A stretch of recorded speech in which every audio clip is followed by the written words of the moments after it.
Good evening, everybody, and welcome back to the League of Europe YouTube channel for round 8 of Season 6 of Division 3. My name is Aidan Carter, and joining me once again in the commentary box this week for Division 3, of course, is our fellow D3 commentator, Mr. Jake Muttett. Jake, how are you doing this evening? I'm doing very well, thank you. Always a pleasure, always excited to commentate D3. It started really picking up this title fight in the last few weeks, hasn't it? I've just been looking at the standings, getting ready before we were on air, and I see that Forza Brendan, our championship leader, and Carwyn Robin second.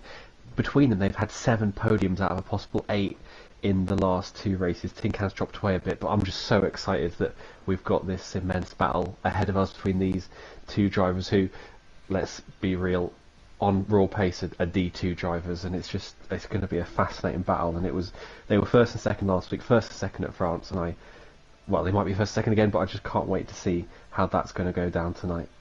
Yeah, it's going to be really, really exciting to see how this one goes on. Like you say, speaking of those drivers' standings, like you say, it is Forza Brendan leading the way. And as you mentioned, he's had such a great run of podiums this season. 7 races, 5 podiums, 3 race victories. The other performance is Spain, of course. We won't forget what could have been a possible race victory for him there, and a DNF at the very first round in Bahrain. But beyond that, stellar performances. Carwyn Robbs really picked it up, though, recently, hasn't he? He has started off the season not too great. He had great raw speed, but unfortunately bad strategy calls and a few mistakes here and there cost him a really good opportunity. But as of recently, he's almost been untouchable, hasn't he? Yeah, he last few races, 3 pole positions, 2 race victories, and his only blip was a second place at France, which I know he was very despondent about in the post-race interview. So you can't really fault him. The last 3 weeks, he has been near peerless. Brendan as well has had 3 podiums the last few races, so there's really nothing to split them. But Carwyn Robb especially, he is just on another plane of existence right now in Division 3 compared to everybody else. Yeah, really is. Absolutely brilliant stuff from him. We'll run you quickly through the rest of the championship standings just before this lobby does get underway. 2 points behind Carwyn Robb is Tinkan. Unfortunately for him, since really, well, Singapore, the wings have kind of the wind has really been kind of taken out of his sail. Unfortunately, he's dropped a few points compared to his other rivals around him, so he's now down to 3rd place in the standings. But by no means is he out of the championship just yet. It's a further 19 points back to J Cole, who runs in 4th place at the moment. J Cole still yet to win a race. He's finished on the podium once so far this season, but he's been incredibly consistent so far. Behind him, 1 point behind, is Luco, 5 race winner, of course, in Spain, and since then hasn't finished in the top 5. It's not been a good run of results for him as of recently. Brent runs in 6th position, a further 10 points behind. Rikurik is in 7th, and then it's Funky Chicken 8th, Chill 9th, and YHYY rounds off the top 10. And of course, YHYY now a full-time driver in that Williams seat, so he's going to be one to look out for the rest of the season as well, to see whether he can start to put a bit of a charge together further up the field. Just looking at the standings, is there anyone that comes to mind to you as being maybe out of position? This is a bit of a cop-out answer, but I'm going to say, because it's his first race in Division 3 tonight, Ariel Passe. I think he had a few very successful races in Division 4, and he's been bumped up to Division 3. Unfortunately for him, a couple of races late, because I know he would have absolutely blitzed France. So I've heard from one of his relentless colleagues that he's an absolute merchant there. But I'm very excited. I was impressed with him commentating Formula 2 D2 last season, and he seems to be someone who's continually improved his D5 performances last season. Spoke very well in that regard. He just got better as the season went on, and I think if he'd started just a couple of races sooner, he could have easily won that championship. So I'm very excited to see him. If I was to give you a less cheeky answer for who's out of position, I think LGN Cobalt is someone we say every week we're expecting a little bit more from him. Calvin as well, runner-up to Brendan, of course, last week there, 11th and 12th in the championship, although Calvin has missed a litany of races this season. But yeah, so they're 3 names I'd throw out there: Calvin, Cobalt, and Passe. Yeah, definitely agree with you on those one as well. I think another one we maybe have to focus on a bit is Chill, unfortunately. Chill had such a great start to the season with 2 podium finishes and was the early championship leader after USA, but, well, really since then it's been a horror show, unfortunately, for him. In the last 5 rounds he's only scored 6 points, has had 2 DNSs, and tonight is his 3rd DNS in 4 races. But for him, such a great start to the championship, and then it almost seems like that DNF in Spain has just completely ruined his championship, and from then hasn't been able to recover. Yeah, it's kind of the flip side of last season, really, where he didn't start, never got going, and then the last couple of races he came into his own, and then this season he started very strongly, picking up where he left off. And as you say, Spain happened, and since then he's not really been with it. But I think there's no reason why he can't get in amongst there. I think him and Funky Chicken are people who could easily win races this season. But in Chill's case, for starters, he's got to show up because, as you say, he's not with us tonight. But as we're now into qualifying, we've got a nice dry qualifying, which I'm delighted to see because rain just ruins everything and makes our job so much harder. Definitely does, like you say, yeah, so good to see what this is going to be. And let's speak a little bit about the track of Austria. Funky Chicken, by the way, is the first man out onto the track. Austria, of course, the shortest track on the calendar in terms of lap time, not the shortest in terms of distance, that is held by Monaco, but of course Austria, such a fairly simple track on the looks of things, but in terms of racing and nailing a qualifying lap, it's actually quite deceivingly difficult, isn't it? It's deceptively tricky. I think you should say when you look at the track map, you expect it to be very straightforward, but I think turn 1 and turn 3 especially are notoriously hard to get right. Turn 1 is one of those curbs that some might call it auto spin. It can just knock your car off kilter very easily. You can cut it, you can go all four wheels off the inside of the track and remain valid. You can run wide and go valid, and that second one we'll be looking for because it isn't allowed today. But that's an awful corner. I hate it. Turn 3 is another one that's particularly non-ABS users might hate. Turn 4 as well. It's a tricky downhill braking zone again. When I've not used ABS, I've struggled with that one. And the last two corners, very easy to understeer there. Where we are now, sorry, I'm looking at the wrong drive, but turn 7 and 8 as well, really tricky with understeer. It's just an awful track. It's an awful track. I hate it. I loathe it. But I'm sure there's going to be someone here who's going to step up to the challenge of it.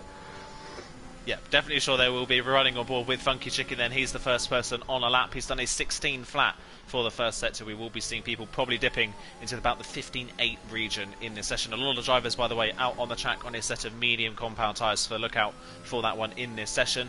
Through the middle part of the lap then, it's a 44, I believe, 44.8 I think that was through the middle sector for Funky Chicken as he runs through the rest of the lap out the way nicely on the right hand side. It's J. Cole, and then turns 9 and 10. The lap is pretty much already done for the Aston Martin man. A bit of a shallow line there through turn 9. Downhill for turn 10, like you say, so easy to invalidate, but Funky Chicken not bothering with touching any of the curbs there. That was very neat and tidy for him. He crosses the line, and unfortunately his time has not registered on the board by the looks of things. So I don't know if there's a little bit of a connection problem for him. I think further behind on the track, there we go, it's just registered on the board now as a 4.2 for Funky Chicken. Harry Nouag, 4/10 of a second slower on a 1 minute 4.6. Tin Can comes in only a 4.8 from Tin Can third in the championship. We're expecting times in this session probably to dip into the mid 1 minute 3s, aren't we? A 4.1 there from Carwin Rob on the medium compound tyres. Carwin Rob laying down a gauntlet there. I was about to say that Funky Chicken's lap 1,000th of a second quicker than Brent's as Calvin now dips into the 3s. Very respectable first lap time. I think we're going to see pole on softs at least somewhere around a mid 1 minute 3. So that's kind of in the ballpark I'd expect for the first run. So although 7/10 around this track is a big margin to make up if anyone is going to be threatening there. Calvin and Carwin Rob seem to be very much in a league of their own on these first runs. Calvin with a 3/10 margin to the next soft runner, and Carwin Rob, I think if he bolted a set of softs on, he could easily get into the mid-5s. Funky Chicken goes again, his second lap on those tyres at 1 minute 3.7.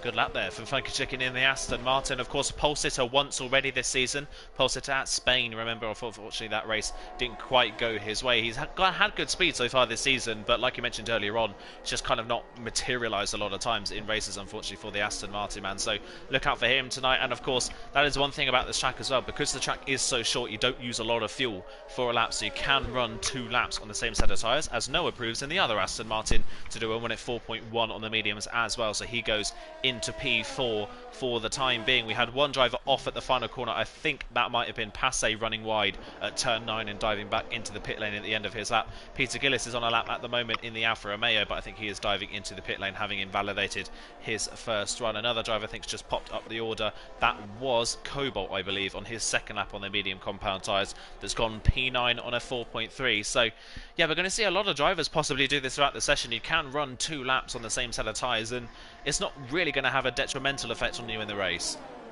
Not at all, and the airs as well, just about holds in there. You dip into around 7-8% as you come across the line, so it's very doable. The tyres don't overheat either, unless you come from the XL Dillon school of motoring. Um, Something else though I want to point out is we've had one run in this session, and 16 drivers have set valid laps, and 15 of them are reasonably competitive. So that's a nice change from recent weeks where we get 10 minutes into the session and only 11 or 12 drivers have time. So that's a refreshing change to see 16 laps on the board. The man I picked out, Ariel Passe, predictably, curse to the commentator, hasn't set one, but he is on an outlap now. And there was one other thing I wanted to mention is traffic is going to be a bit of an issue here, isn't it? I was spotting it on those first runs, just how clustered these cars are getting through the middle part and the final part of the lap, trying to find some space. And even if they don't directly get in people's way, they are going to be a massive distraction for people coming around turn 7 and 8 towards 9 and 10. Yeah, definitely it can be a big problem around this track. Like you're saying, it can also be hard to spot who is and who isn't on a lap around this circuit, so going to be difficult for a lot of drivers. By the way, Trench has gone 5th in the other Alpine on his 3rd lap on that set of tyres, so he's obviously overfueled a bit for this qualifying session. That is a good lap from him. We've got a spinner at the 3rd sector. That is one of the Mercedes cars. That's Harry Nowag that has spun on his outlap, but just riding with YHYY at the moment as he comes through the middle part of the lap now without a time on the board. Neither Williams without a time, and Peter Gillis unfortunately back in that regular position down at the bottom of the field, which we are sometimes used to seeing him, but hopefully he can get a bit further up. YHY a 44.5 in the middle part of the lap. Not a bad middle sector, not the fastest we've seen so far, but it could be somewhere near the top 5. This lap could be for the Williams man. Throws it in there into that turn 9, a little bit wide on the exit, gets away with it, but that was definitely not the fastest route through that turn 9. Up towards the line comes the Williams man, and it's P8 with a 1 minute 4.2, and you've got to say that with that mistake in the final sector, there's at least a couple of tenths more in that lap.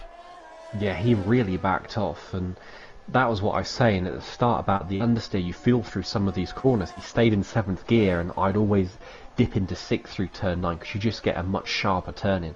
7th gear's going to just run the risk of running wide like he did. He did well to not invalidate there. But a top 10, 4 drivers on mediums. It's nice seeing such a blend of tyres, isn't it? 7 drivers have set their competitive laps on mediums out of a possible 18. So we've got a real mix of tyre strategies going here. I'm sure everyone will go on to softs, but a lot of people have proven you can do quick laps on mediums. Yeah, definitely possible. Colin Robb just started another lap on his first lap on a soft set of tyres, but a bit of a mistake in the first sector and he's already backed off, so he's just saving a bit of ERS and going to go again on his second lap on that tyres. Passe's crossed the line and gone 3rd in the Williams. That is a good lap from him. Of course, remember this is Passe's first race in D3, was a D4 reserve driver up until last week, and he is now into D3, so we'll see what he can pull off in the rest of this session. Peter Gillis up to the line. He's invalidated yet again what would have been a 4 flat, so that would have been 4th on the grid for the Alfa Romeo man, and that would have been by far his best qualifying of the season if he was able to pull that off. Unfortunately, that isn't the case. Darry's now gone P8 on the mediums as well. Well, 1 minute 4.2. That's another driver now into the top 10 on that medium set of compound tyres. Good lap from him. One person maybe a little bit out of position so far who has just started lap, Forza Brendan, currently only 9th on the grid. Yeah, it's a very timid first lap, isn't it? It looks like he's just trying to get something on the board. We'll see as he comes through sector 1 here. Well, if it's a 59, that's a... Oh, and Dara going off track at turn 3 really distracted him there. And that's what I was saying. They might not get in your way, but it's so easy just to have a car in front of you in your eye line that just completely pulls you offline and knocks... Just spotting that braking point and turning point, and that really cost Brendan. I'm not sure he's backed off completely, but that looked like it cost him a fair chunk of time at turn 3 there. Yeah, definitely did look like that. Luco 5's gone P5 now in that Ferrari car. Tin Can did a lap on the mediums as Brent's now gone fastest on a 1 minute 3.6. That's a good lap time from the AlphaTauri man. We've mentioned Brent a couple of times this season. He's kind of flown under the radar, but been good at avoiding carnage and picking up good results, and that's why he's currently 6th in the championship. Really wide there from Brendan, but gets away with it, crosses the line, and he goes 4th, but still more time in that lap from the Red Bull man. He goes just behind his teammate on the grid. Funky Chicken is slightly up on his time in the middle part of the lap, and the Aston Martin only 0.04 of a second though. Needs to find something in this final sector to get ahead of Brent if he can do. lobs it over the curb on the inside of turn 9 through the final corner. Maybe not the fastest route through there and up towards the line for the Aston Martin man. Has he found time? Yes, he has. Found a bit more in that final sector, and he's back onto provisional pole by less than half a tenth of a second. So Funky Chicken at the moment looking favourite, but that is a brilliant lap time from Brent, who just seems to be going from strength to strength so far this season. This is a classic qualifying session, isn't it? It's improvement everywhere you look, and Brent really, as you say, showing his potential there. I'm very happy for him. He deserves, after so many consistent, solid results, he deserves a standout performance, and that is a cracking lap. Hopefully he can stay up there. Calvin facing the wrong way on the exit of turn 3. I'm not sure if he was on a lap or not there, but I saw Noah improve as well into P5, so Aston Martin having a really nice session here, but it's getting very crowded, isn't it? You'd expect it from Austria, but we've got from 3rd down to 7th, we've got 3 8s and 3 9s, or down to 8, sorry, so really getting busy there, and improvement, as I said, everywhere you look. This is oh, I can't wait for these final rounds. It's going to be fab. Yeah, really is going to be fab. Timax, by the way, proved up into P8 in the other Alpha Tauri and Cobalt, into P9 in the Alfa Romeo on a 4 flat. So there's the latest improvements for you in this session. Brendan did go again on that same set of soft tyres, but he didn't improve. So he stays in P4, just 100th behind his teammate for the time being, who, like you mentioned, had spun on that lap. But he is going to go again on that same set of tyres. So that's interesting to see. Maybe he's backed off enough to save a bit of life in those tyres. So he goes again now on his lap. Interesting to see, Tinkan went for a lap, by the way, on the medium compound tyres and wasn't able to get any higher than 16th on the grid. So far in the session for Tinkan, it's not looking that good. The lead driver that has still set that time on the mediums, by the way, is Karen Robb, but he is now down into 10th place. So it's looking more and more likely that we're not going to see anybody start inside the top 10 on those medium compound tyres. J. Cole's now running on his 5th lap on his medium compound tyres. He's really pushing his luck, but he has now dived into the pit lane. White YY is interestingly gone for the medium tyres as well, but he's invalidated, so he won't be proving on 14th for the time being. Seems to be at the moment, apart from Calvin on his run, so we'll ride with the Red Bull man through this middle part of the lap, and he is slightly down on his time. He's not found anything in the first 2 parts of the lap, wondering whether that slight spin for him at turn 3 has kind of taken the edge off of those soft compound tyres, and definitely looks like it has as he dives into the pit lane. See a bit further down then, Dowry then in the McLaren, see what he could do. He's actually backed off already on his lap. He ran a bit wide coming out of turn 1 by the looks of things, so he's backed off on his run as well. Interesting to see though, White YY trying to commit to these medium compound tyres, maybe thinking he can get enough speed out of them as Passe improves on his latest run and goes P7. Interesting to see though, White YY trying to commit to these medium compound tyres so late in the session. Not sure why. I think you just want to get up, and there's a spin for him coming through turn 7. That's not what you need. I was just on board with Tinkan. He's improving, I think. He is up on his time, but he went wide at turn 1, contrary to the steward's instructions, and carried on his lap. Didn't go invalid. He extended his line through 1. He does back off now, sensibly so. If he's finished that lap, I would have felt obliged to report him, but he comes into the pits, so no harm done there. But yeah, you don't want to see drivers running wide at turn 1. You can gain in the sense that you don't invalidate there if you carry on, and if you do it just right, you can gain a little bit of an advantage. Yeah, you definitely can. Passe's just started another lap. He invalidated his first one on that set of soft compound tyres he's currently on, so he is going to go again on this lap. Harry Nawag was the one, by the way, that improved, not him, as Nathan has joined the lobby. He did have a bit of a connection problem, I believe, a little bit ago, but he is our latest reserve in Division 3, so hopefully he can hop in and make sure, he's got to make sure he doesn't set a lap time in this qualifying session, but he is at least in the lobby, so we should have a full grid to start off this race. Dara is the next person on a lap as well in that Haas car. Behind him on the road, Noah is on another run for the Aston Martin team as well. We'll see what Dara can do. His first race here tonight as well, of course, Division 3 reserve. He's filling in for Tiag, who is unfortunately not able to attend this evening. Dara then through the middle part of the lap and then to the end of the second sector, and it's a 44.2. It's a very, very good middle sector from the Haas man. 4/10 of a second up on his personal best so far. This could be enough to put him inside the top 5 if he can nail this final sector as he throws the car into turn 9. Doesn't quite hook the car onto the apex though. Very, very cautious it seems through the final 2 corners. Didn't want to invalidate, but maybe wasn't the fastest lines, but it's still enough to put him P4 on the grid. That's a great lap from Dara, and you could tell that there's maybe still a little bit more in that time. Wasn't quite on the limit coming through that final sector.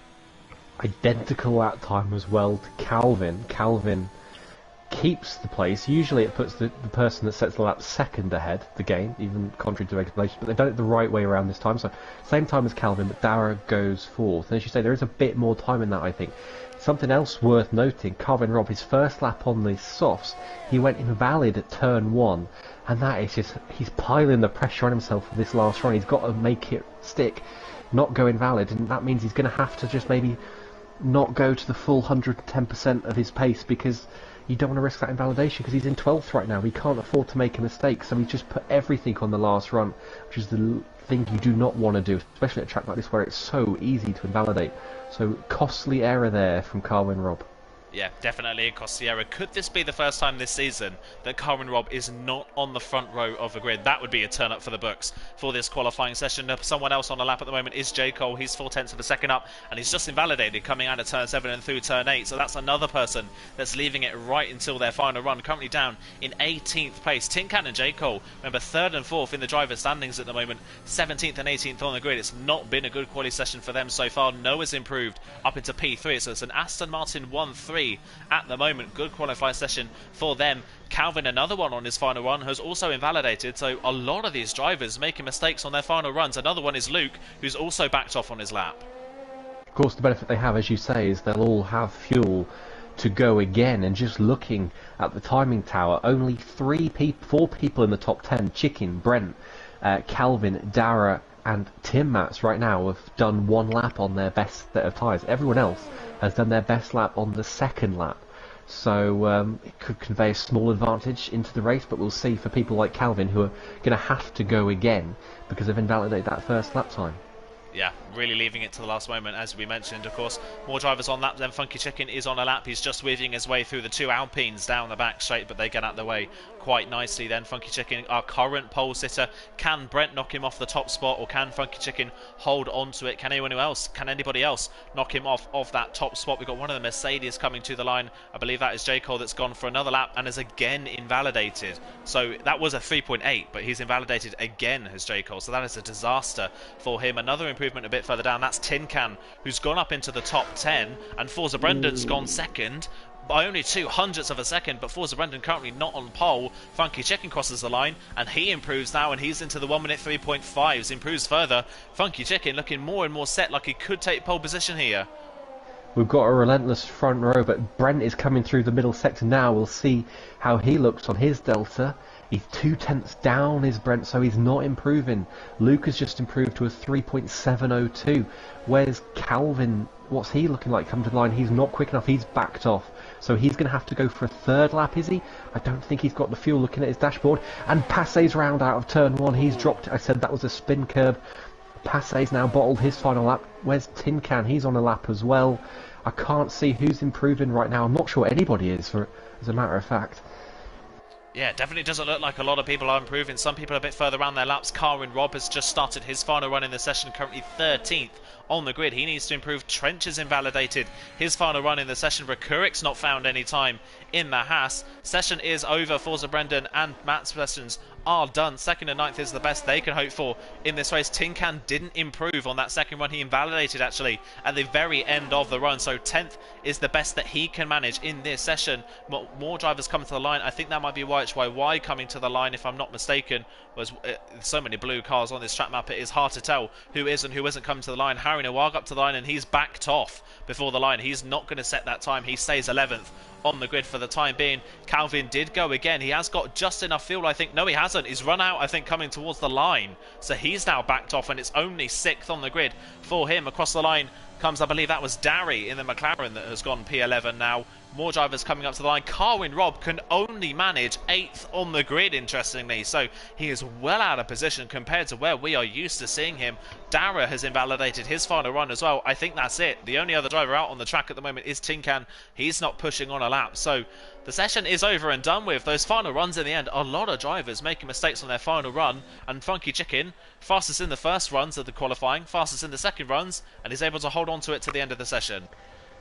I had far too much faith in D3. Complete bottles. I was expecting improvements galore at the end. We didn't see it. The second laps in the end, for most people, proved decisive. I want to give star of qualifying to DTR Brent. What a lap from him, a 3.656.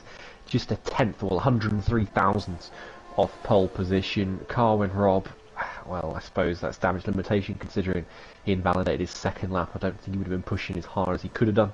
But yeah, that's a really gripping qualified session. And Funky Chicken finally getting a break. I think he's deserved all season. I know he can win a race here, and this is his best opportunity to go on and do it. Yeah, really great opportunity, like I say, for Funky Chicken to possibly have a shot at winning a race, and championship-wise as well. While it's not pole position, it's another front row start for Forza Brendan, and it is advantage him at the start of this race. Funky Chicken then on pole by less than half a tenth of a second from Forza Brendan. Brent, with his best qualifying of the season, gets third place. Luke 05 in the Ferrari is fourth. It's Noah fifth ahead of Calvin. Dara, Carwin, Rob, Passe, and Mats rounds off the top 10. First person outside the top 10 is Tin Can. Top 10, by the way, separated by less than 4.5 tenths of a second. Very, very close, as we would expect. Tin Can and Dari make up the sixth row of the grid. Then it's Harry Nawag, Cobalt, Trench, Rekurik, White Chawai, J. Cole, Nathan, and Peter Gillis, the two at the bottom, not setting times in the session. A few drivers then with surprise qualifyings, but quite a few drivers, you've got to say, out of position, especially those last three that have set times. Rekurik, White Chawai, and J. Cole usually features at the front of the field, 16th, 17th, and 18th on the grid for them. It's not the first time we've seen that from J. Cole, is it either? We did that in Spain where he went out on... He saved everything for the mediums at the end by doing slow first laps and couldn't get a valid lap in, and this time he did it with doing medium laps first and then couldn't get a valid soft lap in. So it's not the first time we've seen that from him, but a well-timed safety car could throw everything ajar in this race. You never know what's going to happen. I got a podium here after being absolutely nowhere in D1 from just a lucky safety car, so I'm expecting trains and trains and trains all the way down the field, so I don't think anyone's really out of this race, even if you're starting right at the back, because DRS and Slipstream are so powerful that once you're in, you know, you're in, and I think there's chances for people even outside the top 10, because this track's a mistake generator as well. Turn 1, turn 3, even the last two corners, it's so easy to make mistakes here. Turn 7 and 8 as well. I don't think this is going to be a quiet race. I don't think it's going to be a calm race. I think we could see the order change multiple times today. I think we could see multiple leaders. And because I've said that, it's going to be a procession. But shall we have a look at the starting tyres there? Everyone outside the top 10 on mediums, apart from new boy Nathan, who starts softs, and Cobalt, who starts softs. No one going for the hards. And I have to say, I don't think that's much of a surprise. Yeah, definitely agree with you on that one. The hards, not really a favourable tyre around here. They're not slow by any stretch of the imagination, but the medium soft compound, the medium soft strategy from outside the top 10 is definitely the way to go. So most drivers have gone for that. Cobalt with Nathan, like you say, on the softs, looking to gain places early or maybe benefit from an early safety car and not get caught out if that does happen. I mean, we say that about this race could be a carnage fest, but D3 so far this season has been remarkably well behaved. For Division 3 standards, you've got to say they've been very, very good in terms of driving standards this season. So might not maybe see that same thing tonight. Is going to be interesting. And if there was ever a track where penalties could come into play, if there was ever a race where penalties could come into play, tonight is the night, isn't it? Absolutely. And the key to not getting penalties is just to not overdrive the car, to not get flustered, to not get frustrated, to know where your limits are, basically. It sounds simple, but it's very easy to overwork the car when you've got someone in front of you trying to overtake, or when you're trying to hold off someone behind you on fresher tyres. It's very easy to then to start pushing a centimetre more, a metre more, and you start racking up warnings like nobody's business. So you just got to drive within yourself and not make mistakes, and just keep it sensible. Don't drive at 90%. Don't drive at 100. I think would be my rule for around here. What's your prediction for the top 3? You usually ask me. I'm going to ask you today. You've thrown it the other way. There's going to be an interesting one. I can't bet against Forza Brendan. He's been so consistent this season, so I'm going to look out for him. Funky Chicken, I think, will get a podium as well. I'm going to look out for Tin Can, despite him not maybe having the strongest qualifying. Like I said, anything can happen in these races, so look out for Tin Can from 11th on the grid. Everyone has lined up on the grid. Hopefully we do get going for this session, and it looks like we are just about ready for the lights to come on. I think that is a bit ahead of its time, those red lights coming on, so we'll wait just a time. And actually, no, they are out, and away we go then. And quite a sluggish start from a lot of drivers at the front. Forza Brendan gets a good start off the line. He's down the inside of Funky Chicken, who breaks a little bit early. His teammate Noah, far too late on the brakes going into turn 1 and completely runs off the track, but gets away with it. Brent from 3rd on the grid got swamped off the line. He's down into 6th position, but it's Forza Brendan that leads from Funky Chicken in 2nd. Luke up to 3rd. Calvin's had a good start. He's up to 4th. Noah again with a dive bomb move, this time at turn 3, trying to regain some of those places. He's down the inside of Luke, coming up towards turn 4. He might get the move done, but Luke a little bit faster in a straight line around the outside, and he gets the move done. So he's back up into 3rd place then. Brent up into 5th. Dara then running side by side with Calvin. Calvin's going to try and hold it, but Dara's going to have the inside line for turn 6. Down the inside he goes. It was a good start from Calvin, but that dive bomb move from Noah coming into turn 3 has really put paid to what could have been a good start for him. Carwin Rob runs 8. Tin Can's up to 9th on the mediums, and Passe is down to 10th so far. Timats has had a horrible start, and we're not even through lap 1, and Calvin gets a penalty and spins the car coming through turn 8. He's crashed out of the race before the first lap is even over and done with. Calvin is out. Nathan's into the pit lane to repair some damage. Virtual safety car is out. A little bit of a chaotic start then. Forza Brendan at the front of the field, but a lot of drivers making a lot of hash moves a little bit further down the field. I was ready to say how well behaved D3 were through turns 1 and 3 there, but it did unravel a little bit at the end of the lap there. I have no idea what happened to Calvin. I was looking at a cracking battle between J. Cole and Tim Mats, who was side by side through turns 5, 6 and 7 as the Red Bull went off there.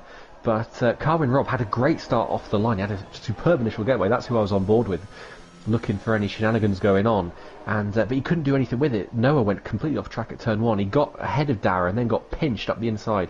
Turn 3 did Carwin Rob, and he was forced to concede the place back to Dara, but Calvin has bumped him up one, so just keeping an eye on our title contenders. Tin Can's had a great start on the mediums, up from 11th to P8, so Carwin Rob and Tin Can have made steady progress off the line, but Forza Brendan yesterday has made the best progress into the lead of the race, and Chicken, he's lagging like crazy there, went straight onto the gravel trap at turn 8, and that could cause some problems if he comes wheel to wheel with anyone later on.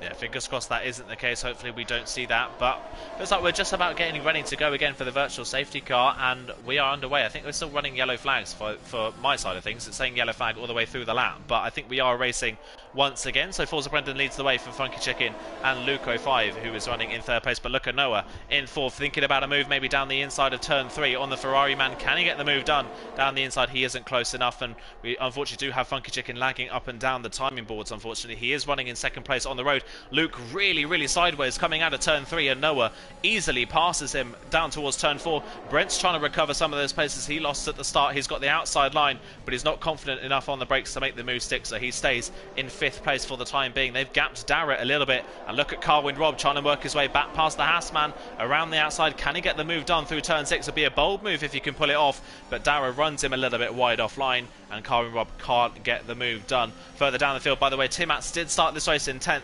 Horrible start for both AlphaTauris, unfortunately. Brent down to 5th, Timats down to 16th from 10th on the grid. Didn't see really what happened to him, possibly contact in the opening phases. And Funky Chicken, on my end, is into the pit lane already at the end of lap 3. He must have got damage off Brendan from some kind of lag spike. I can't see why he'd be coming in that early.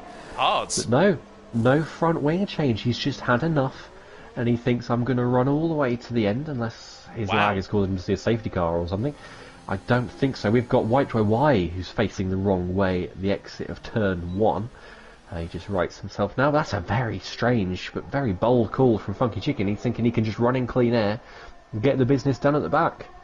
Yeah, very bold strategy. Not something I thought we would see tonight, but Funky Chicken, our pole sitter, going for something completely different then. Down in 18th place, Forza Brendan leads the way. Noah's crucially got to get back within DRS range of the Red Bull man, which I think he has done, but he's used a lot of ERS to do so. In 2nd place, Luke05 a bit further behind, doing a better job. Carwin Rob now is the first driver with a time penalty. We've seen it a number of times this season where Carwin Rob has thrown away race victories because of penalties. He's the first one to do so, and we're only on lap 4, unfortunately. Harry Nawag and Trench, by the way, the other two medium runners, now inside the top 10, having both started, I believe, in 12th and 13th on the grid, so they're up a good few places as well. Interesting to see, though, Cobalt on those soft compound tyres started this race in 14th, is up to 11th because of the shenanigans. The drivers in front of Passe now has spun the car coming through turn 1. We saw it in qualifying. He's dropped the car all on his own coming out of turn 1. He gets going again, but both Williams cars now have dropped the car, and what that has done has left a massive gap now between Tin Can and Harry Nawag in 7th and 8th. That's beautiful for Tin Can. He can just run his own race without pressure now. Ahead of him, Dara made a very similar mistake to Passe. He got really out of shape out of turn 1, which was what gave Carwin Rob the initiative to make the overtake into 3. Turn 1 seems to be causing a lot of drivers headaches so far. And as you say, it's brought Harry Noir completely out of DRS range. He's going to have to hope he can get back inside that, because he's got Trench and Cobalt in close company. So vital for Harry Noir that he gets close. Speaking of getting close, Brent is still... Oh, who's that round at the back? That's Peter Gillis, is that? Yeah. And he's round at turn 7. Nathan's disconnected as well. It's all happening on lap 5, or 4, sorry. And Gillis goes all the way to the back of the field there. Yeah, that's a shame. Just spinning it on the curb on the inside of turn 7 just caught the end of that, unfortunately. We've only got 6 soft runners left at the front of the field. They're dropping like flies at the moment. And look at Carwin Rob thinking about a move on Brent here in towards turn 3. He's going to go for the outside. Super late on the brakes is the Alpine around the outside. And he makes it look easy. Up into 4th place goes Carwin Rob. He has passed the AlphaTauri, who, race pace-wise so far, is struggling a little bit compared to the drivers around him. Down to 5th place now, and Dara's right behind. And like I say, Tin Can on those mediums. This is playing beautifully for him. 7th place already in this race, and is dropping Harry Noir behind because of that DRS. So, working out nicely for the Ferrari man. Before all of that carnage that happened on that last lap, we were just mentioning Cobalt. Currently started this race in 14th on the soft compound tyres. He's worked his way up into 10th, but he's not actually overtaken a single car on track just through pure racing. All of the overtakes he's made is by people spinning or people pitting. So far, starting on the softs of Cobalt hasn't worked at all. That is the risk you run with softs. It can help you if you're starting outside the top 10 and we've got someone off. That's YHYY has retired at turn 8. Is that going to be some kind of safety car? But for Cobalt, yeah, the risk you take is you've got to make those places up quickly. You've got to make those places up early. But he had a horrible exit out of turn 1, and here comes Rickrich. They both got DRS, but such was the poor exit that Cobalt had. He had Rickrich right up his outside. He's forced to mount that inside curb at turn 3. That's going to slow his exit down as well. And they're going to run side by side all the way down the bendy straight towards 4. I think Rick might just have this done, you know. Yeah, he's around braver, the he's outside. deeper on the brakes. And I think Cobalt nearly pinched him round like Albon and Hamilton there, but Rick is going to have the inside line now for turn 6. This should be straightforward for Rickarich, but Cobalt's got the softer tyres. Can he hang out around the outside? No, he sensibly backs out, but Rickarich is through, and Cobalt, as you say, exemplified there. This strategy isn't working for him. And Tin Can's through on Dara towards turn 9 there. I wonder if Dara made a little mistake through the fast left-right of 7 and 8. These two were actually running side by side a bit further up the field, where Tin Can and Dara, they were running side by side all the way through the first part of the lap. Tin Can was forced out wide at turn 6, but kept close to Dara and just got a better run out of the corner and is up into 6th place. But he's now lost DRS to the 5 drivers in front and has brought Harry Noir back in. So he needs to try and close that gap down to Brent, if at all possible. Peter Gillis now with a time penalty further down the field in 17th position. The penalties are starting to come in, and I think Carwin Rob may have just run clean into the back of Luco 5 there. Luco 5's drops a place, Carwin Rob's dropped further down. I don't see any damage at the moment. We'll wait and see once we get a better angle whether that Alpine does have any front wing damage. And we've got Brent round the outside of Luke at turn 4. Oh yeah. I've no idea where that happened. I think either Luke was just very early on the brakes or he's got damage from somewhere.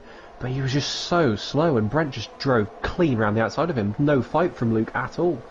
Yeah, no fight. Obviously a little bit of a mistake coming out of 3, but Brent clean around the outside of the Ferrari man, and he's now down to 4th place. Carwin Rob, I think he might have damage. He's into the pit lane. Look how slow he's taking the pit entry, and that nearly caught Harry Noir out completely there. Carwin Rob into the pit lane, and look at this queue of cars now behind Harry Noir all the way down to Timat in 12th position. Noah now with a time penalty in 2nd place. Cobalt also into the pit lane. Massive queue of cars here. Rikurik, by the way, started this race in 16th. He's up to 9th already. He's worked his way through the field nicely. Now Trench going for a move on the Mercedes man up towards turn 3. He's got the inside line on Harry Noir, who's going to try and hold it around the outside of the corner, but he's on the curb. He's not going to get great traction, but Trench didn't get great traction either coming out of the corner, and now he's going to look to the inside for turn 4, but look at Rikurik going to make it 3 wide down the inside of the corner. Can he make that one stick? He's super late on the brakes. He forces Trench out wide, who forces Harry Noir out wide onto the grass. They just about get away without too much problems, but Harry Noir loses out to Dari as well. It was a bold move from Rikurik, a little bit aggressive, but he gets 2 moves in 1 corner. That was sensational from Rickarich. Overtake of the season. I've no idea how they managed to fit 3 cars through the exit of turn 4. Usually you can barely fit 2. But that you said about the soft runners dropping like flies, they're now 5th and 7th.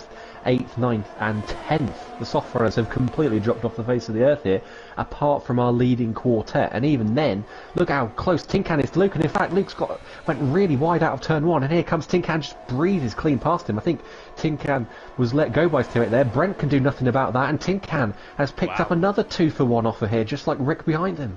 Yeah, those medium tyres really coming into song now. These soft tyres just don't look good at all at this point in the race. Tin Can breezing past and already gapping Brent. Can Luke now try and get past the AlphaTauri as well? It's not close enough to the AlphaTauri into turn 4. Dara here as well, trying to think about a move, but he's not close enough further down. Harry Nowag and Timats now go side by side. Timats thinking about a move around the outside. He can't get the move done on the Mercedes man, but since that little battle for Harry Nowag, he's dropped off the back of the medium runners in front of him, and Timats again thinking about a dive down the inside of 6, but the braking zone just isn't long enough for him to make that move, so he stays in 11th place for the time being. He can't afford a mistake because the other Mercedes, J. Cole, is right behind, ready to pick up the pieces as well. Can Rikurik now close down on his teammate?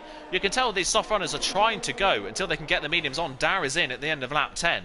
The soft runners are trying to go until they can get the mediums on, but at this point in the race, the softs just aren't providing any grip.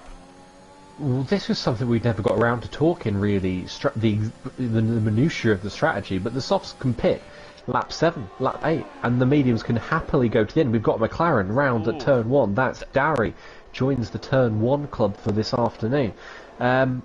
And also Funky Chicken is starting to close back in now on Forza Brendan quite considerably. It was about 90.5, rose to 20.7. It's now down to 20.1 again, so Brendan is going to have to come in. He's going to have to be wary of that, otherwise it's going to be an overtake for Funky Chicken. But yeah, the soft runners, they're probably being duped into thinking how low the wear is on the softs, thinking they can go long. But really, they could have come in 4 laps ago, and they would have been absolutely fine to run those mediums to the end. Brendan is coming in. Noah is going to follow him now. But yeah, they could have pitted 4 laps ago. They've left it far too late. And it's just given the mediums so much initiative here. Yeah, it really has. By the way, great battle between Timats and Harry Noir. Timats finally wins out in that battle when he gets ahead of the Mercedes man all the way around the outside of turn 6 and 7. Brilliant driving from the pair of them, and J. Cole was let past his teammate in the process as well, so Harry Noir drops to 8th. So where are Brendan and Noah going to come out in relation then to Funky Chicken? Passe is also into the pit lane. Forza Brendan and Noah are out of the pit lane, and they're ahead of Funky Chicken by quite a way. So Funky Chicken coming in early for the hard compound tyres hasn't worked at all. Forza Brendan is clear from Noah, and Funky Chicken's now behind his teammate on a harder, older set of compound tyres. So it's just not worked for Funky Chicken at all. Those hard compound tyres not providing anywhere near enough speed. Not at all, and he's going to start losing now. He did start gaining, as I said at the end, towards the time Brendan came into the pits, but before that happened he'd lost over 2 seconds to the Red Bull before he started gaining anything, and now he's said he's going to lose more and more because he's on the slower tyres, he's on older tyres. He's just going to drop off from Noah completely. He's already slipped out of his DRS, I think. So that was a gamble for Funky Chicken, and it's not one that's worked. He's needed a safety car, and he's off. Oh, I wonder if I think he's got a little bit of damage, but I think he's enough to recover from. Yeah, back onto the track. That's killed his race. Yeah, really has killed his race. That bold strategy just has not worked at all for the Aston Martin man. Really bizarre strategy. He is going to come into the pit lane. He's going to have to hope for a safety car to kind of repair his race, along with a lot of other drivers further up the field. Trench has got past Rikurik now, and he's up into 4th place. Tin Can leads this race now, by the way. He continues on. Karin Robb with another penalty now. Tin Can leads, but Brent and Luke are staying out. Again, Brent and Luke on those soft compound tyres are staying out. Interestingly though, Brent is got enough speed at this point in the race to just cling on to the back of Tin Can and let Tin Can pull him along. So at this point in the race, Brent may be not losing too much to the rest of the drivers that have pitted in this race. I'll be surprised if we don't see him in this lap though. You can see just the understeer there through turn 6 and 7 for the AlphaTauri man. Is he going to dive into the pit lane? No, it looks like he's staying out for another lap, and he is. So Brent continues on for another lap, and so does Luke. These soft runners are going even further into this race. They're coming on to lap 14, and they still haven't pitted. Another yellow flag, and that's Noah now. So both Astons at the same corner, within 2 laps of one another, have spun themselves out of contention. If I may channel my inner James Head, this race is parting like the Red Sea for the Moses that is Forza Brendan. Carwin Robb's got 2 penalties. Noah has had a spin. Tin Can had a disappointingly poor qualifying, and Funky Chicken has had a calamity in every sense. So this is fallen as sweetly as you like into Brendan's hands. He's not had to do anything but drive the car, and the race has just fallen into his lap completely. Yeah, really has played beautifully so far. Karin Robb and Noah battling now. Noah trying to recover, Karin Robb trying to gain some places in this race, but it's not been the race we're expecting really from Karin Robb, and down the inside goes Noah, gets the move done. Karin Robb's going to try and hang it around the outside, but he just doesn't have enough grip to pull that one off, so he's down to 13th. Noah back up into 12th place, but he has got a mountain to climb to get back to where he was. J. Cole gets a time penalty now. Tin Can leads, and still Brent and Luke are not coming into the pit lane. We're 15 laps into this race, and you can see Brent's now out of DRS range. Tin Can's just going to drop him completely now in these next couple of laps if he doesn't come into the pits. I did some practice earlier, and the softs can do about 20 laps, even with qualifying, probably 19 when you chuck on the formation lap. They can go that far, they can do half a race distance. They're just not quick, and they're not worth it. And look at how the penalties come flooding in now. J. Cole, Dara, Cobalt, all in the last lap have picked up a penalty. I can see why Brent and Luke are staying out. If there's a safety car comes, they're going to get second place. Brent, though, nearly loses it on the exit of turn 4 there. But yeah, safety car comes. They're golden, but they need a safety car first. And the more might come from Noah and Carmen Robb behind, because these guys have been side by side more or less for a lap now. And here comes Carmen Robb back ahead of Noah into turn 4. I think Noah had briefly taken that place, but Carmen Robb takes it back. But they're now 8 seconds adrift from Forza Brendan. You think Noah was in DRS range before the pit stops? Yeah. Crazy stuff, isn't it? Finally, Brent and Luke are into the pit lane at the end of lap 15, so we'll see what they come out relative to the drivers around. Another spinner now. It's Cobalt now that has spun through turn 7. Turns 1 and turn 7 are really catching drivers out here this evening. We've had 3 at turn 1, 4 at turn 7 now that have spun. Both Astons and both Alfa Romeos have dropped the car through that corner. Brent and Luke then coming out of the pit lane. Forza Brendan and Dara are already past, and they're going to come out right in the thick of this battle with Carwin Robb and Noah, but on fresher tyres. So how is this going to play out for Brent in this sense, in the sense of this battle? Then Noah going back down the inside of Carwin Robb through turn 2 and up towards turn 3. Nothing Carwin Robb can do except lag back and try and get the DRS down the next straight, but he just ran clean into the back of the Aston through the corner, so that completely ruined his run. Can Brent capitalise on that one coming down the towards turn 4? He's going to have the inside line on the Alpine man down into the corner. Carwin Robb though very late on the brakes, and Brent can't get the move done, has to stay in 11th place for the time being. They've got penalty advantage on the drivers in front, so it's not out of the question that Brent could still battle for second in this race, but he's cost himself so much by staying out a few laps longer. He could have been well ahead of this battle, and now he's stuck right in the thick of it. Yeah, Brent's made a bit of a blunder there, but I'll tell you what, when Tin Can pits, he's going to come out right in the middle of his battle if he was to pit now. If he stays out a few more laps, he might end up coming out behind it, so that's a risk he's going to have to weigh up in terms of how long he takes off tyres. Rick passes Trench for P2 and towards turn 3. That was a very textbook DRS overtake. When does Tim Mats come out? He wasn't too far behind the leading group on the mediums, and on the softs, and he comes out just around 5 seconds behind Luke with no penalties. He's still very much in play because Noah and Carmen Robb have got 2 each. I think I'm right in saying. Carmen Robb's got 3, Noah has 1. So yeah, Tim Mats is still on for a very good result here because he's on much fresher tyres as well. Yeah, he definitely is, and of course Passe as well, another one to look out for. He's got no penalties, he's not too far back either, despite that earlier spin. So still, anything can happen in this race, still all to play for, but so far, like you mentioned earlier on, this race is being handed on a platter to our championship leader, Forza Brendan. He's maybe not been the fastest tonight, he wasn't on pole position in qualifying, and he was being hounded by the Aston Martins in the early phases of this race, but everyone around him just keeps making mistakes, and Forza Brendan hasn't put a foot wrong yet so far in this race, still pumping in mid 1 minute 6s, doing a great job. So this is massive for his championship at this point in the race, with Tin Can in the lead but on an alternate strategy, and Carwin Robb really struggling in this race. This could be a real swinging point in the championship for Forza Brendan. He already has a 30-point lead, but this could be a real stamp for the second half of the season, couldn't it, from Forza Brendan? I think if he was to win today and Carmen Robb ends up so far down, and what's going on here? We've got 3 wide. Three wide into turn 3, and Noah's nearly round, and he's passed by Luke. Luke takes double helpings there. He's passed Brent, he's passed Noah, and I'd love to see that from all 4 points of view, because I'd love to dissect that and see what happened there. I think Noah's feeling aggrieved. He might report that. I don't think he's picked up damage, But that was a bit of a madness there. Yeah, as into the pit lane. Nathan has retired, unfortunately, in the pit lane. He did lag out of the lobby. He's back in and has retired, which is a shame to see. By the way, what that was, of course, Colin Robb and Noah running side by side. Brent sticking his nose down the inside and just kind of not really... It was kind of a half-hearted move, unfortunately, from the AlphaTauri. Light contact with the Aston Martin. No damage for either of them. But, that, of course, that has put Noah down another couple of places. So that is not what he would have wanted. That yellow flag is for Nathan's car coming out of the pit lane after his retirement in the pits, so no need to worry about that one. Lap 19 of this race, we're only a couple of laps away maybe from Tin Can thinking about a pit stop onto the soft compound tyres in this race. When he comes out onto the track, with the battling that's going on between Karen, Rob, Luke, Brent and Noah, it's now possible that Tin Can could possibly get ahead of this battle and would be in a net third place within penalty range of Dara. Could it be possible that Tin Can could still have a shot at winning this race?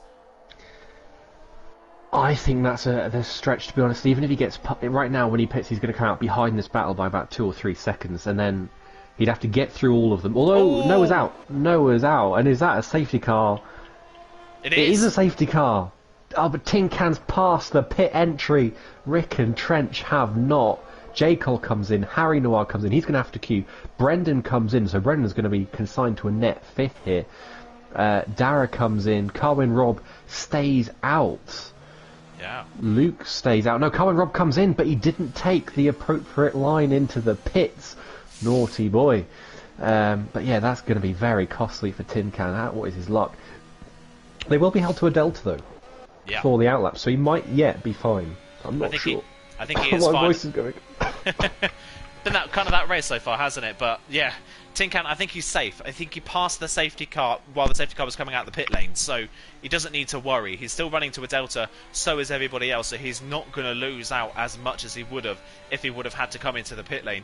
What this has done, though, has given Rakurik an amazing chance at winning this race. If Tin Can comes into the pits and loses out, this could be a massive chance for him.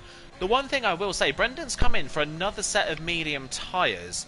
I'm surprised that Brendan's even decided to come into the pit lane, if I'm completely honest. If he'd stayed out, he would have taken the net lead of this race. His medium tyres were only 6 laps old, and the soft tyres, they will get to the end of the race, but we've already seen the soft tyres after about 10 laps really lose their performance. So I'm really shocked to see Forza Brendan come into the pit lane.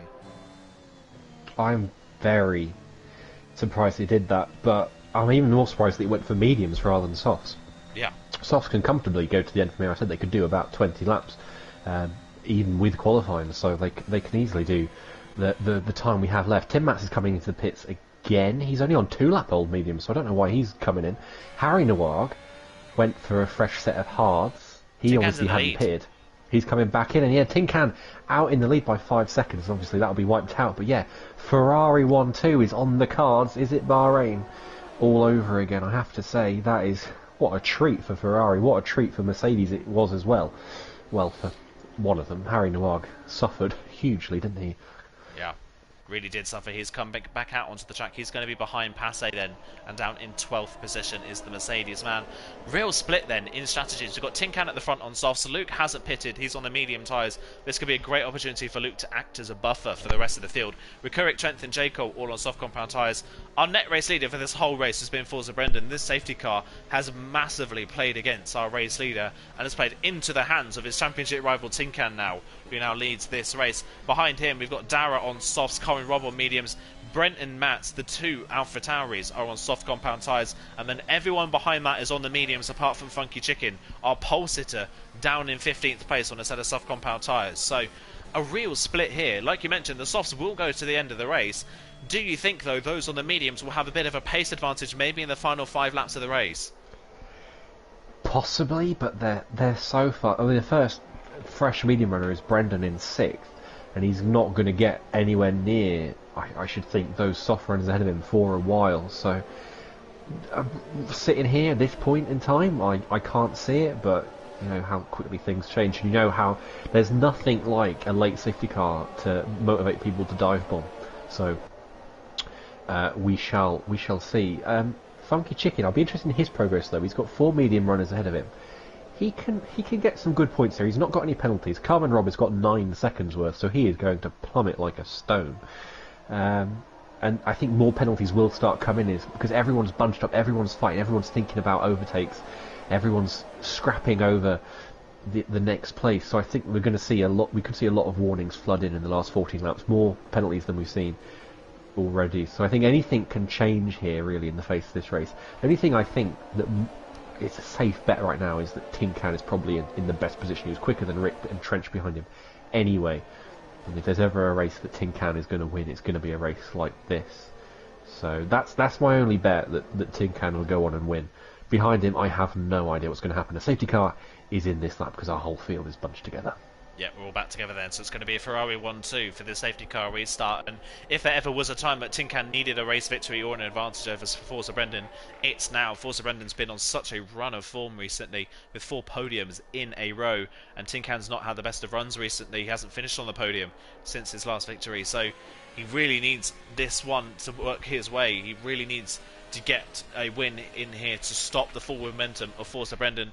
When does the Ferrari man go? Does he go out of the last corner? Does he wait until the very last moment? No, he goes now, coming out of turn 9. He's gone for the safety car restart then. His teammates reacted quite well though. Everybody is tightly knit in behind. So up towards turn 1 we go. Tin Can leads to start lap 23. We've got 14 laps to go in this race. Tin Can leads. Luke in second, and Luke spun! Luke has spun through turn 1. His car has ghosted, but it didn't ghost, I think, for Rikurik. Brent has spun in sympathy as well. Rikurik, he didn't get a ghosted car, so I think he ran straight into the side of the Ferrari when he spun. J. Cole trying to get down the inside. They're 3 wide at turn 3. Forza Brendan's forced off on the outside of the corner by Trench there. Dara's going to take a position there in the Haas. He gets down the inside, trying to get a move done. Can he get around the outside of Trench now into turn 4? He's not close enough, but Trench nearly runs clean into the back of the Mercedes in front. They get away with it. Forza Brendan down to 6th, Dara up to 5th, and Luco 5 just dropped the car completely on his own through turn 1.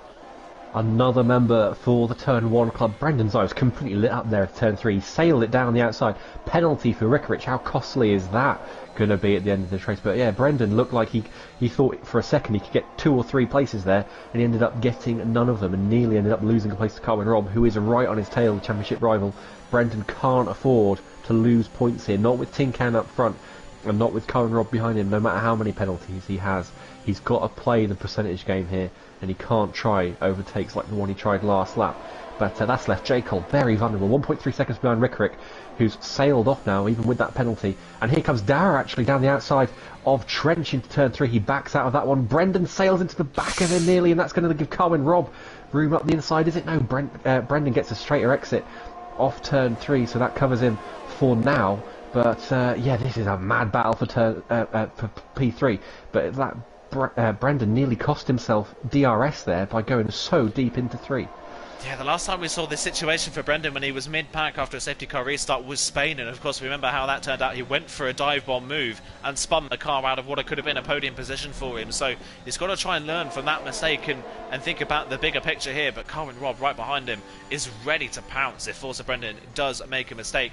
Rikurik, desperately trying to close in on Tin Can at the front of the field, has wasted all of his ERS in trying to do so and hasn't gotten any closer. So at this point in the race, Tin Can does have the better speed. He's dropped J. Cole though, like you say, so J. Cole in 3rd place, not got DRS. Trench now with a time penalty in 4th place. The 4 drivers in front of Brendan all have time penalties. He'll get 3 of them at the moment.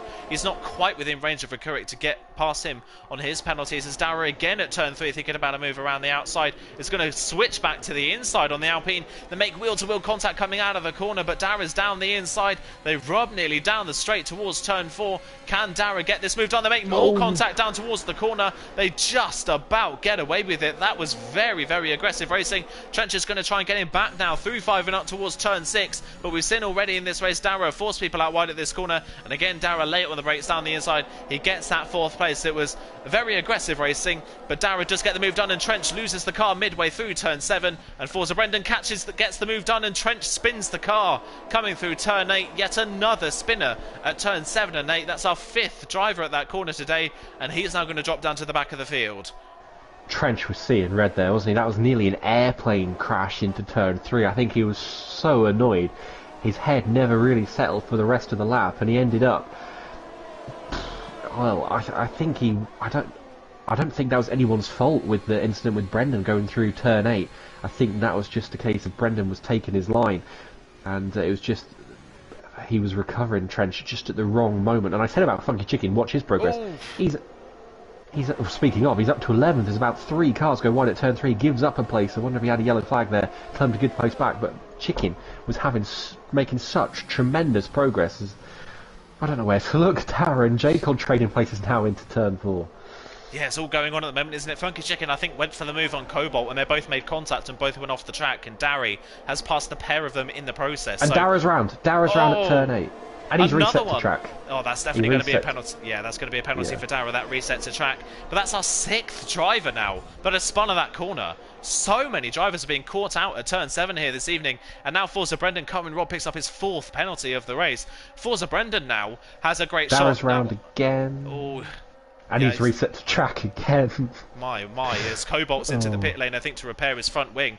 Forza Brendan now is on the back of J. Cole, is going to go for the move here at turn 3. He's going to breeze around the outside. Harry Nawaga's now spun at turn 1. It's all going on. Oh, they're 3 wide there into turn 3. Forza Brendan got the move done. Carwin Robb trying to get down the inside as well. Forza Brendan had to lift off the brakes to make sure he wasn't taken out at turn 3 by Carwin Robb, who's going to go around the outside of Forza Brendan towards turn 4. Forza Brendan decides not to fight it. Carwin Robb has 4 penalties, so Carwin Robb up into 3rd. Forza Brendan still in 4th, but he's crucially ahead of J. Cole. And Timats now, we mentioned it earlier on, he's still within a great shot of winning this race. He had an atrocious first lap, but he's now running in 6th with no penalties. And Passe as well was right behind with no penalties on the medium compound tyres. It's working brilliantly for those guys. Forza Brendan then in 4th, within penalty range of both of the drivers in front, and Tin Can is just watching everybody behind him make mistakes, and it's just driving off into the distance. This reminds me of Singapore last season. Tin Can was nowhere. Then the safety car happened, and he just drove clean away from everybody. Didn't put a foot wrong. Here comes Tim Matz up the inside of J. Cole. Tim will not seen too many turn 1 overtakes today. J. Cole's going to get DRS back though, and look at Passe right behind the both of them. He's got a double slipstream. We've got yellow flag down the straight. That's for Dara. We're going to go 3 wide into turn 3. J. Cole doesn't know where to defend. Here comes Passe right up the inside. Is that going to take J. Cole off track? No, it doesn't. They both just about hang on. Tim Matz loses 2 places after gaining 1. And where's Tim Matz going to go here? He looks left, he looks right, he tries to follow J. Cole, then he follows Passe, and now he has to back out of both of it. Hopes these two take each other out, I think. J. Cole looks absolutely dead on those tyres for now. Passe gets very slow off the exit 4 through 5 though, and it's going to be Matz and J. Cole side by side round 6. And wow. Tim Matz, what a move there around the outside. J. Cole conceding that place, and that was fabulous stuff from Matz. I wonder if J. Cole's got damage that we don't see, because this is very uncharacteristic from J. Cole. He's really struggling. His Carmen Robb's past Rakurik. Where has this happened for Rakurik? Rakurik's obviously made a mistake somewhere. He was a second up the road, and now here comes Forza Brendan down the inside. Oh, and Rakurik moving on him in a straight line. Carmen Robb, I think, is letting him back through. There must have been a yellow flag there, and Carmen Robb's trying to let the Haas man back through. Forza Brendan here is going to go 3 wide. They're 3 wide again. So many 3 wide overtakes. And Carmen Robb was so busy trying to let Rakurik back through that Forza Brendan's just passed the pair of them. He's breezed past, but Forza Brendan's deep into turn 3. Around the outside. Can he hold on to it? Yes, he can. Rakurik gets a terrible run off of turn 3. Carwin Robb's going to battle back down towards turn 4. He's going to have the outside line. Can he brake late enough? Darius retired in the pit lane after what could have been a great race for him. Carwin Robb's back up into 3rd place. But yeah, Carwin Robb was so focused on trying to let Rakurik back through that Forza Brendan caught the nap in and passed the pair of them, and now he's got a clean run at trying to close down that 3.5 second gap to Tin Can. I've got to say, apart from Tin Can, no one on these soft compound tyres looks comfortable. Yeah, the softs are falling off a cliff, which I didn't think we'd see. I thought they'd be fine compared to the mediums. I thought they'd run fine. I know the wear is low, and the wear and the deg aren't necessarily the same thing when it comes to drop-off but in performance. But I really thought Brendan wouldn't be catching up the soft of Tin Can he is, but he's catching up. Oh, Carwin Robb's round. He hit Brendan through turn 1 there. And that just completely knocked him off kilter. But Brendan's gained 4 tenths on Tin Can in the last lap. This battle for the win is not over yet. But the soft runners, as you say, have all disappeared completely. Carmen Robb's miserable race, at least it was miserable on penalties, has now been borne out on track. He's down to 12th place. And I said about Funky Chicken, he's now 7th, slowly crawling his way through the field, doing a magnificent job to recover from his earlier errors. Yeah, doing a brilliant job. He is, like you say, that is great stuff from Funky Chicken. A great recovery from what has been a poor race from him. Jacob, by the way, also pitted. I think he did have damage, so he's come back in for a new set of soft compound tyres and a chance at the fastest lap, which is a 5.1 by Carwin Robb at the moment. And yeah, like you say, Carwin Robb, too eager on the brakes into turn 1 and just drove clean into the back of Forza Brendan, who is continuing to bring that gap down. It's now under 3 seconds. It's 2.8 as he comes out of the final corner. Make that 2.7. He got a great run out of the final corner, and in the process, he's broken DRS to Rekurik behind, who is struggling on ERS. So Rekurik's soft tyres seem to have gone off. He made a mistake and then since then hasn't been able to recover. Forza Brendan's closing in on Tin Can, but behind this, Timats is now closing in on Rekurik and dragging Passe and Dari with him. So Timats here is in a net third place and looking at his, I think, his first podium in Division 3, if he can hold on to it. But he's dragging Passe with him, and it's Passe's first race in Division 3. He's staring at a possible podium as well. We've got a yellow flag further down as Carwin Robb has dived into the pit lane and retired from the race. So no points here tonight for Carwin Robb. He is out of the race. Only J. Cole out of the points at the moment, but he is closing in on Cobalt at a fast rate of knots. Tin Can leads, 5 laps to go when we cross the line. Can Forza Brendan close in by the end of this race? I think he can close in, but as Murray Walker said, it's a very different thing to overtake, and I'm not sure. Well, I'd love to know what wings these guys are running. Brendan is closing in, but I think he's closing in at such a point that he's only going to catch maybe 1 lap from the end, which gives him limited chances to try and make an overtake work. Of course, the flip side of that is if he overtakes Tin Can doesn't have an opportunity to come back through, but he is gaining at a fair rate of knots. And you mentioned Timats on for a podium, but I want to point out Passe behind him on the mediums. We know how the softs are falling off. And Funky Chicken! Chicken! Oh no, I talked that one up, didn't I? Passe is in a really good place here to overtake Mats when Mats' tyres go, because those mediums are going to be in much better shape.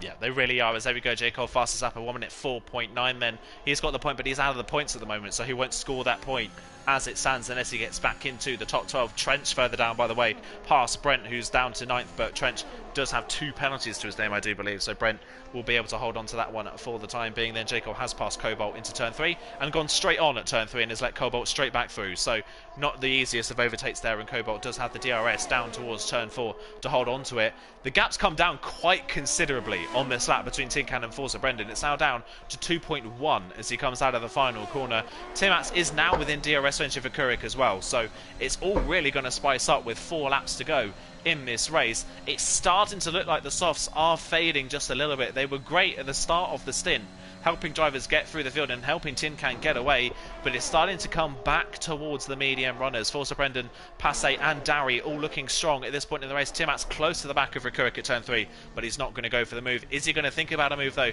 Down towards turn 4, can he get the move done? He's on his ERS, but he's already derating, but so is Rekurik. He's got the DRS open, he's going to go to the inside line on Rekurik, down the inside towards turn 4. Rekurik late on the brakes. Timats kind of half-hearted down the inside, wasn't late enough on the brakes to make the move stick. He's going to try the outside move though at turn 6 again. He's done it a couple of times in this race. He's done it again, clean around the outside. Rekurik has no answer to him, and Timats is up into 3rd place on the road then. Rekurik down to 4th with Passe right behind on the mediums. What a fabulous race Timats is driving. He was under threat from Passe, switched it around, and has put Rick between himself and the Williams man. We'll see how long Rick can keep Passe behind, because that could be crucial to who ends up on the podium in this race, because it is going to be between Timats and Passe, the 2 drivers without penalties in that fight. And up front it's 1.5 seconds with less than 3 laps to go. Brendan really needs to be in DRS range at the end of this lap, so he gets 2 laps worth of cracks at Tin Can.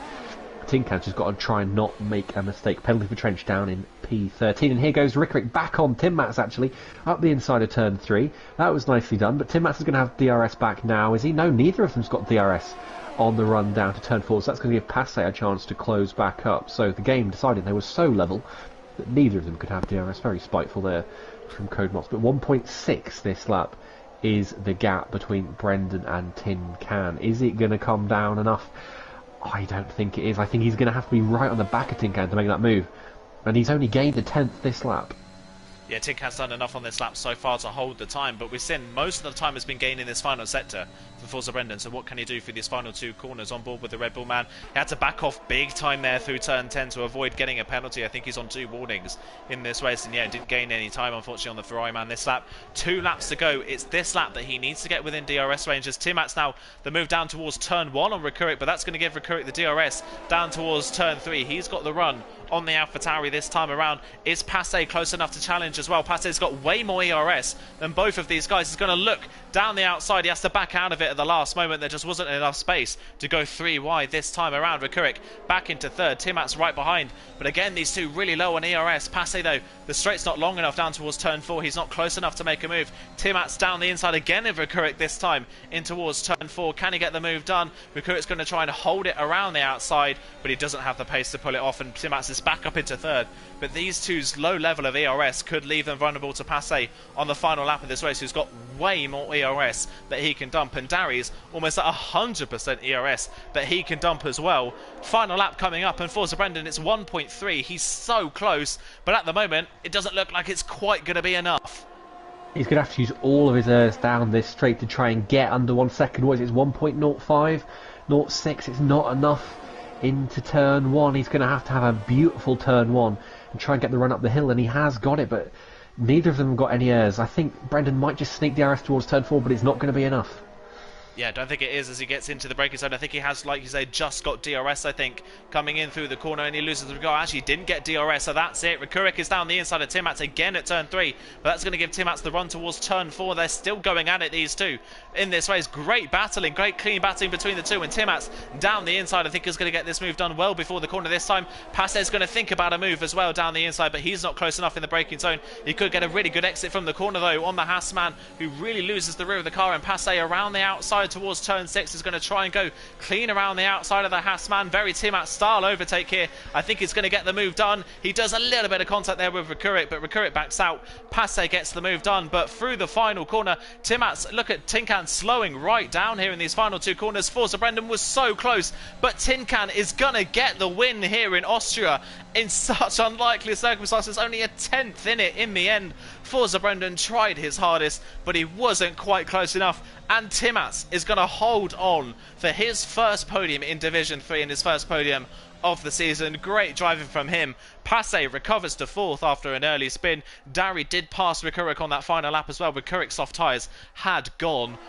Well, you said at the start of this race that it could be crazy. We thought it might not be crazy because of how well G3 have been driving so far this season. Utter nuts, that race was. That might be possibly race of the season so far. Finally, I predicted something and it came true. And it wasn't for collisions, or it was just for drivers being bottling from lap 1 all the way to the end. The amount of spins we saw where drivers just dropped all on their lonesome was ridiculous. I've never seen anything quite like it apart from the pre-season race at China, where only 4 drivers got through that race without a spin. I feel like we had something similar today, but what a drive from Tinkan, especially those last few laps. So easy to pick up a warning when you're facing that kind of pressure, but he did a fabulous job. And, well, a deserved win, his second of the season, his first in Bahrain, and you can't say he's not back in the championship hunt now. Maybe you're a bit lucky with the safety car, but you've still got to drive it to the end, to the checkered flag, ahead of everyone else, and he absolutely did. Apart from Brendan, he drove away from everyone in that final stint, and a deserved podium as well for Timmats. Yeah, brilliant stuff then. Tinkan is your race winner. Brendan, despite being unlucky with that safety car, a great recovery to second place for him, and that is his 5th podium in a row. What a season he's having. Timmats in 3rd. Passe in his first race in Division 3 is 4th ahead of Dari, Rekurik, Luke, Brent, Funky Chicken and Trent, your top 10. Cobalt and J. Cole. The last 2 point scorers. Harry Newag drops out of the points. He is the final finisher. Carwin Robb, Dara, Noah, Nathan, Peter Gillis, White and Calvin in the end, all retiring. It was a race of attrition. 7 retirees in that race. 1 retiree on the very first lap for Calvin. So many incidents, so many spins. I think we were at some point in that, we were very close to having about 20 spins in total in that race. It was utter carnage, like you said, and we said at the start of this stream, this track seems fairly simple to the eye, but actually driving it is a completely different thing, and that proved it. So many mistakes from so many drivers this evening. If you were keeping count, I wasn't able to with the spins. It was an absurd number. Turn 1 and turn 7 just claimed so many victims. I just want to quickly mention the overtake that Darry pulled on Rick into turn 9 on the last lap. It was a beautiful, brilliant move into what is a very high-speed corner that he pulled off there. So that was lovely from Darry. But yeah, bonkers race, bonkers. I'd love to go through the stream and count how many people spun at some point, because it was more than I can count on two hands, that's for sure. Yeah. Crazy stuff. Hopefully we'll get the top 3 into this party so we can have a chat with them after that race. I'm sure they're maybe a little bit exhausted after that one, but before we get them in, driver of the day for you, Jake. Who takes your driver of the day award? I want to say Tim Matz. He just kept his nose nicely out of trouble all the way through and got a deserved, even unexpected podium. I'd say he's had a lot of near misses perhaps through the season. So yeah, that was lovely for Tim Matz there. Yeah, definitely agree with you on that one. I think a solid second place there as well in the driver of the day awards, I think, goes to Passe. Despite that early spin, a great recovery from him as well to finish P4 in his first race. The top 2, though, are in the party, so we'll get started with those 2. And my oh my, what a crazy race that one was. From 11th on the grid, Tin Can, you ended up winning the race. I think it's fair to say the safety car massively helped you in that circumstance, but still, an amazing race from yourself. Talk us through it from your perspective. Well, going into it, especially after qualifying, I didn't think I had much hope, to be honest, but the mediums felt really nice and I was able to stick with the lead train really easily, and then from then on I was just working on not getting penalties and keeping the gap to the mediums behind, which I did well to the safety car. Yeah, brilliant stuff, absolutely brilliant stuff. Talk us through that qualifying then. You obviously mentioned that going into qualifying you didn't really have much confidence going into this race, and of course not the best qualifying from yourself. 11th on the grid. Do you think you could have got more from that, or do you think that was kind of where you wanted to be? I mean, I was happy with it in the end, but I did invalid, I think, a 10th up on that time, so it would only put me like P8, so I'm actually glad I invalidated in the end, really. Yeah, definitely played out in your favour then. Start of the race was a little bit hectic and you gained quite a few places on the mediums. You mentioned the mediums were a good tyre in those early phases of the race as well. Worked out really nice for you. You were able to hang on to the back of the soft runners as well. What were you kind of expecting from the race from that point before the safety car came out? Where did you think you could have finished in that race? I generally thought I'd be able to get at least P2 with just how fast the softs I knew would be the ends, as they always are, so I felt confident anyway, but I mean obviously the safety car did help me out a lot as well in that aspect. Yeah, and then talk us through obviously that safety car restart. 14 laps to go in the end on the soft compound tyres. I think it's fair to say that the softs were screaming a little bit at the end of that run as Brendan chased you down. You did an amazing job to hang on in the end. Do you think you could have do you think that if the safety car had started maybe a lap earlier or the race was a lap longer, do you think you would have been able to hold on to that win? Probably not, no, I don't. I knew Brendan was going to catch me near the end, I just didn't think he would get within DRS going into the last lap, but he did, and I think you saw how close he was at going across the line after the end. It's going to be inevitable that he passed me the next lap, if there was one. Yeah, really, really crazy stuff. Jake, have you got anything that you would like to add? Well, just obviously the strategy split at the end. Most people went softs, but obviously Brendan went mediums. Did you ever think about going for your second set of softs, or were you always just a no-brainer for softs there rather than going for mediums? Sorry. Yeah, I kind of knew I had to go medium. I knew I wouldn't be able to like pit twice almost and get away with it. So I knew I knew the softs would be able to make it. I knew they'd just be very dead at the end. So I kind of knew I had to get the gap beforehand to the medium runners. Risk and reward then sort of balancing up. You felt that the soft was the better tyre because you could have got away with it. Yeah, I think the softs at the start felt a lot nicer than probably the mediums did. So I thought as long as I can get a decent size gap, like 3 seconds, which I did, I'll be able to keep hold of the win. Brilliant stuff. And then got obviously the one last question for me, from my side. That is now your second win of the season after the win at the first round of the season. It's fair to say that the wind was kind of taken out of your sails a little bit in the championship battle over the past few rounds. This has maybe reinvigorated your championship battle just a little bit. How are you feeling going into Hungary? I'm just focusing on one race at a time at the minute. Like I missed one race and then had a bad few weeks in a row, so I know I'm not in it at the minute. But if I can keep getting results like this and running out podiums and wins, I'm sure I'll be up there near the end as well.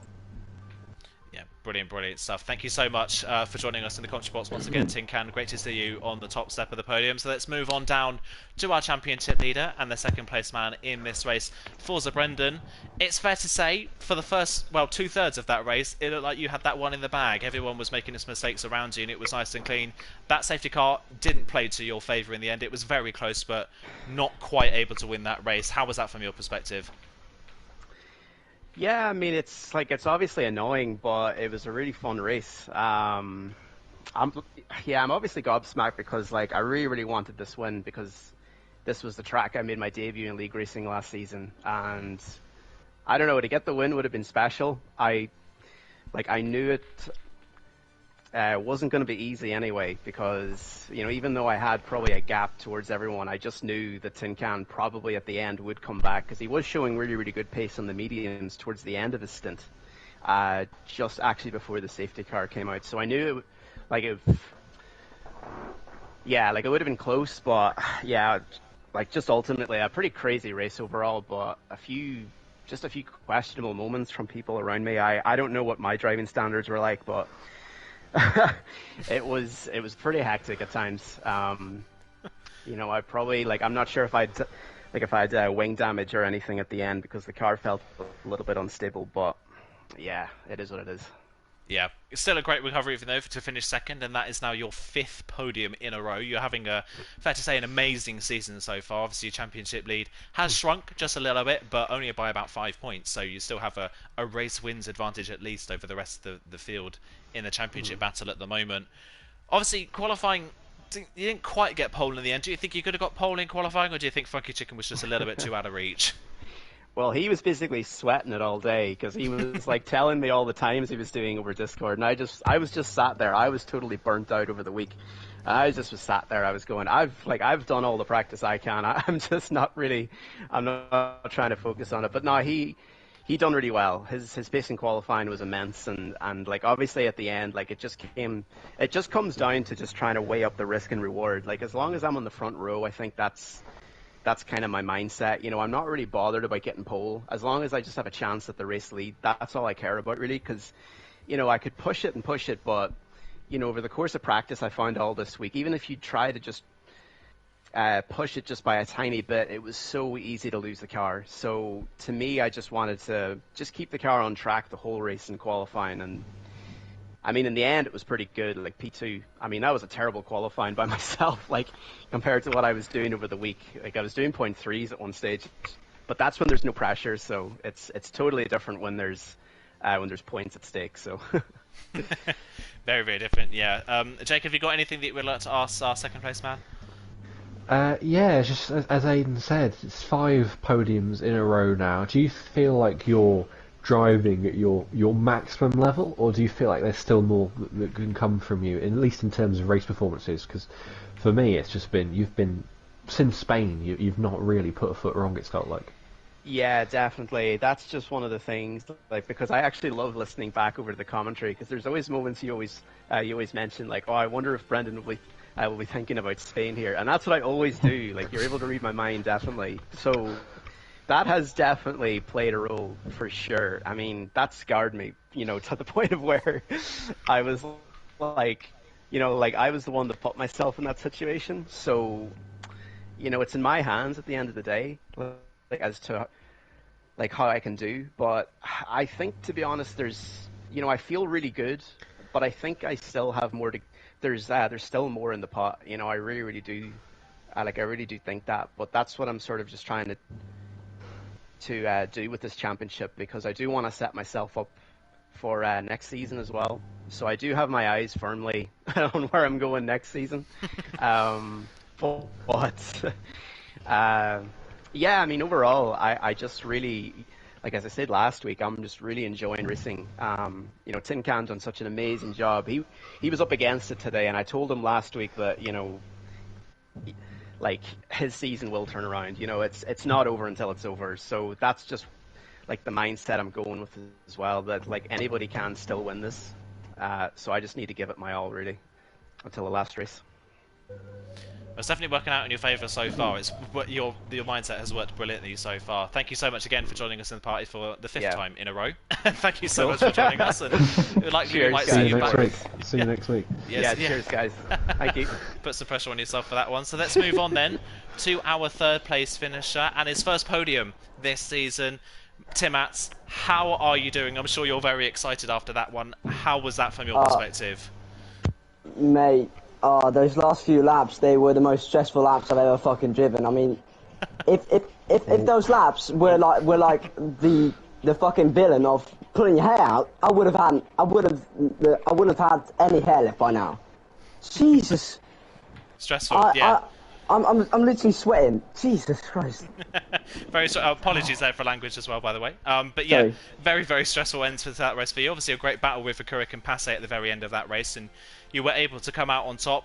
Of course, the early phases of the race didn't unfortunately quite go your way. You didn't have the best of the opening laps. Talk us through what happened on the first lap and why you dropped so many places. I had a pretty decent start at the beginning. Went in turn 1, and I just got swallowed up by. We were in 3 wide in turn 1, and Tin Can just cut me off, and I was lucky enough to save the car. Otherwise, I would have been in the wall. Then I dropped down a few places, and then I just settled down behind J. Cole, and then I thought in my head, you know what? Let's see where this brings us. If there's a safety car, then it's a new round again. Then it's an all game again. Yeah, exactly. Obviously, you've got to keep going for that safety car, and in the end, that did come. So, talk us through kind of your thought process for the safety car. Were you always going to come in for the soft compound tyres, or did you think that you could maybe stay out and try something a bit different? It was actually a combination of the both. So my teammate Brent went in a lap earlier. He went in straight away when the safety car came out, and he pit for softs. And I said to him, I don't know, should I stay out on the mediums or softs? And he said, it's your call. So I said to myself, okay, we're going to stay out one more lap, and then it was going on the softs, because it was always a plan, really, because in my perspective, it wasn't sensible to stay out on the sort of mediums until the end of the race, because I knew that the guys behind me would pit for softs, and then it would get swallowed up. So it was basically no-brainer for me. Yeah, and in the end, it worked out brilliantly for you in the end, getting that first podium of the season. Jake, have you got anything that you would like to ask Tim Atz before we round off today? Yeah, first, congratulations on the podium, but Thank also that final few laps, the scrap with Rickerik and Passe, if he'd nabbed that place off you, he would have got the podium instead, because he also didn't have a penalty. So were you trying to play a bit of a game with Rickerik and use his DRS to try and keep Passe at bay? Were you worried about Passe at all, or did you feel you had enough to hold him off? I was actually shitting myself.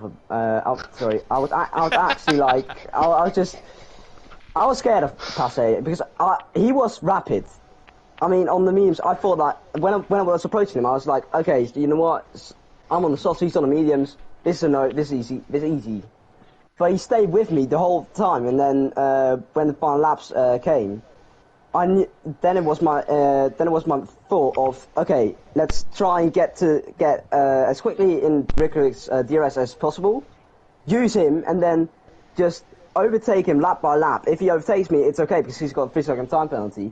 If there's just a car in between us in Sector 2, because I knew that in Sector 3, you would, or like at the beginning of Sector 3, because I knew that by then, you would have a track position until the next lap, and then it was just a run down turn 3 again, and then we just played it all over again.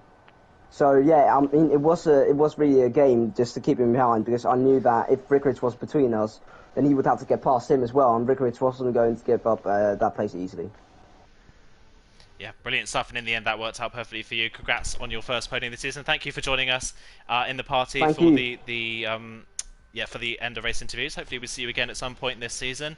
And that is where we're going to round off the stream today, guys. Thank you so much, everybody, for tuning in for what has been a crazy race. I'm sure we'll hopefully see more of the same thing next time out at Hungary. Tune in about 10 minutes time to the League of Europe channel, of course, for Divisions 2 and 5, so make sure that you watch those ones as well. We're back at 6:30 next week for round 9 of the season. Thank you so much to everybody for joining us, and we will see you in a week's time. Goodbye.